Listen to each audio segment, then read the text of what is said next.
એક સરસ મજાની જગ્યા કડી, મારું પિયર. મોટાભાઈ ને ભાભી આવ્યા છે એટલે અમેરિકાથી, એમની સાથે જવાનું થયું ને મારા ફ્રેન્ડ લંડનથી આવ્યા છે શોભાબેન. શિયાળો હતો એટલે બહાર બેસવાનું શક્ય ન બન્યું કારણ કે બહુ જ ઠંડી હતી, પણ એનો નજારો જોવા મળ્યો. અંદર બેસીને સરસ મજાનું ભોજન લીધું. સરસ ટેસ્ટ છે, જ્યારે પણ આવીએ ત્યારે અહીંયા આવવાનું મન થાય. હવે કડીમાં આવો તો ચોક્કસ જજો.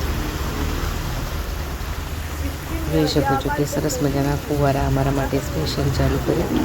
ઠંડી ખૂબ હતી એટલે અમે અંદર બેસવાનું પસંદ કર્યું, પણ ઉનાળામાં તો બહુ જ મજા આવે છે.